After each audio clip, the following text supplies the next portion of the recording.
Kasado na ang lahat para sa pagdaraos bukas ng highlight ng makulay at masayang pagdiriwang ng Panagbanga Festival sa Baguio City.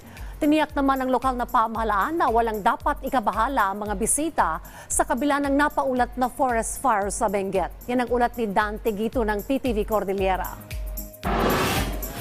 All systems go na para sa inaabangang highlights ng engrandeng selebrasyon ng Panagbanga Festival 2024.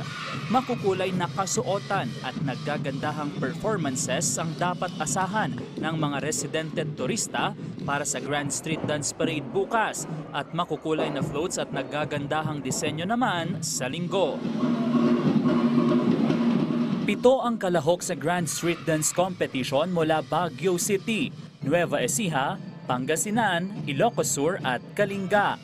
6 na paaralan ang magtatagisan ng galing sa Drum and Lark Competition kung saan nakuha ng first-timer na Manuel Rojas Elementary School ang rank 1 sa preliminary round. Ayon sa kanilang coordinator, tila isang Cinderella story ang pagsali nila rito. For the grand finals, nag-concentrate na kami sa innovation.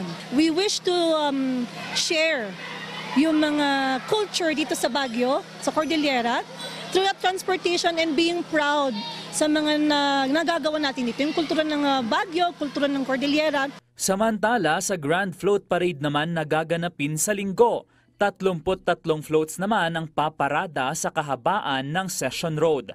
13 para sa large category, 14 sa medium category at 3 para sa pinakabagong kategoryang small float, habang 4 naman ang kalahok para sa non-competing category. Lahat ng bulaklak na gagamitin para sa kanilang floats, locally sourced, na ikinatuwa ng mga cut flower cultivator. Hindi gaya last year na nag-aalangan kami. We ordered sayangan, doon pa kami umu-order. Pinupuntahan talaga namin. Thinking na alanganin pa yung mga magtatanim dahil of the pandemic. Pero ito, we are confident na pinaghandaan din ng mga farmers, kaya maraming supply ngayon. Samantala, ayon naman sa Hotel and Restaurant Association of Baguio, punuan na rin ang mga hotel at transient houses sa Baguio City. Maganda ang hatid nito sa tourism stakeholders tulad ng mga kainan, pasalubong centers at sa public transport system. Gayunman, nagbabala ang HRAB at ang lokal na pamahalaan sa mga turista kontra sa accommodation scams. Meron pa rin mga iba na nangi-scam na mga individuals so yun yung mga iwasan ng ating mga turista. They always have to make sure that they're dealing with legit establishments, check the paper trail, check the registration, check the list, whether they're part of the list of the Department of Tourism, City Tourism Office, or the Baguio Tourism Council. Kaya binabalaan po natin yung ating mga bisita. Kung pwede po sana, wag ko kayong basta-basta naniniwala dyan sa mga murang tirahan dito sa Baguio. Relative naman. Makakahanap din ho kayo ng mga modest na mga accommodation facilities, modest din ho yung price. Pero kung nag-iisip po kayo na napakamura na at napaka-imposible, pagdudahan nyo na po yan.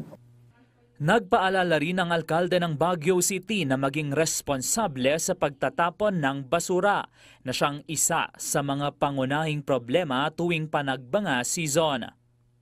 I-remind ulit lahat, lalo-lalo na itong mga turista natin, na ayusin nila yung pagtatapon ng kanilang mga basura. Relatively madilis tayo, pero may mga tao lang talaga na kung saan-saan na lang nagtatapon.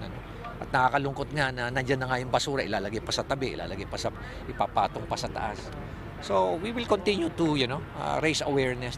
Sa ngayon, bagamat may mga binabantayang forest fire sa Baguio Benguet area, hinihikayat pa rin ang lahat na dumalo sa pagdiriwang dahil wala rin naman umanong dapat ikatakot. Nagsasagawa na rin kasi ng malawakang fire suppression ang mga autoridad at malayo naman ito sa sentro ng syudad. Dante Gito ng PTV Cordillera para sa Pambansang TV sa Bagong Pilipinas.